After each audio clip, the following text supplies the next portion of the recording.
Gormonal dorilarni tavsiya qilishda gormonal preparatlardan organizmni qanday qilib chiqarishni bilmasdan turib, bu preparatlarni qo'llamaslik zarur. Inyektsion ko'rinishdagi glukokortikosteroidlarni bolalarda palapartish qo'llaganda bolalarda aqliy, ruhiy va jismoniy rivojlanishga salbiy ta'sir qilishi mumkin. Deksametazon va prednizolon gripp va shunga o'xshash infeksion kasalliklarni davolamaydi. Aksincha, qandli diabet, suyak yemirilishi, semirish va gipertoniya kasalliklariga sabab bo'lishi mumkin. Assalomu alaykum azizlar. Bugun sizlar bilan allergik kasalliklar davosida tub burilish yasagan preparatlar, glukokortikosteroidlar haqida gaplashamiz. Ular xalq tilida gormonlar deb ham yuritiladi.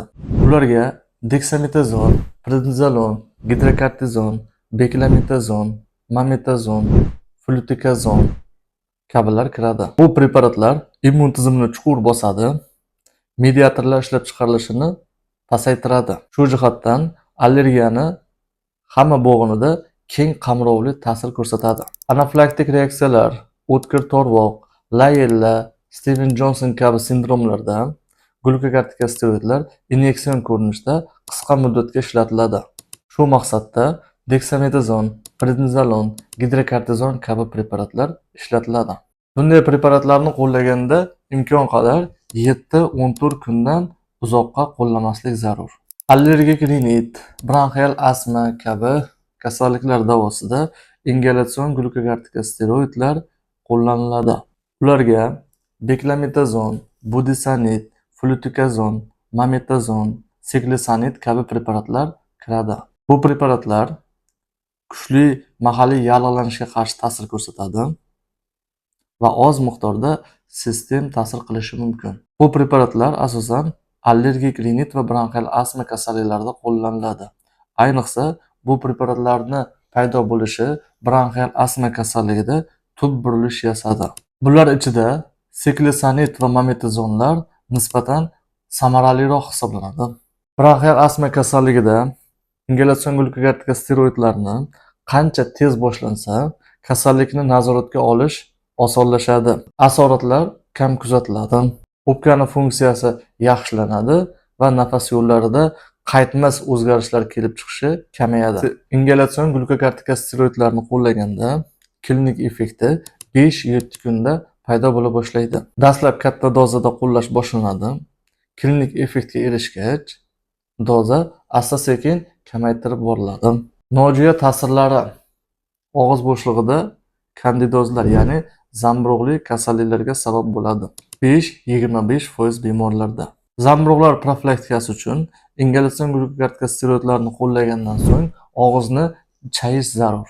Disfoniya, ya'ni ovoz o'zgarishi 5-58% bemorda uchraydi.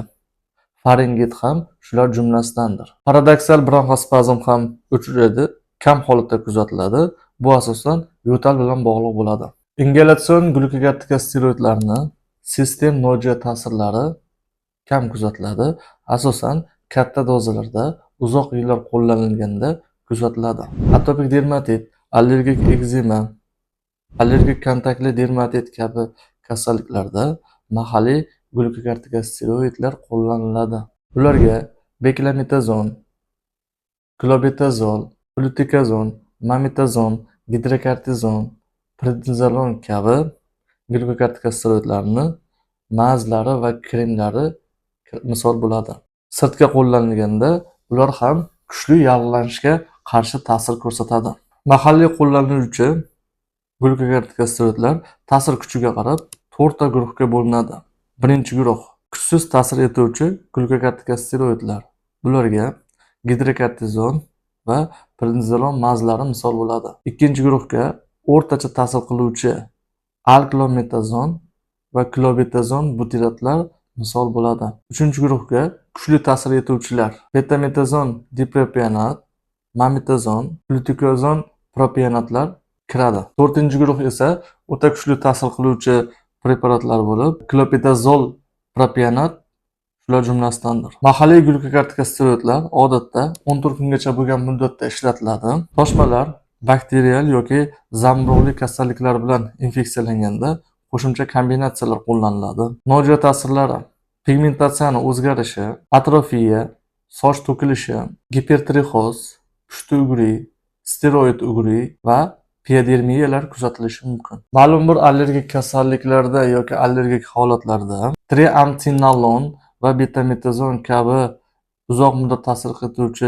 kuchli glyukokortikosteroidlarni depo variantlari qo'llaniladi. Shuni unutmaslik kerakki, ular allergik kasalliklarni davolamaydi, balki simptomlarni ma'lum vaqtga yo'qotadi. Aksincha, sistem ta'sir etuvchi nojo'ya ta'sirlar ko'p kuzatiladi. Qandli diabet, gipertoniya va tayanch harakat sistemasidagi kasalliklar shular jumlasidandir. Shu jihatdan olib qaraganda, bularni faqat mutaxassis tavsiyasi va nazorati ostida qo'llash zarur.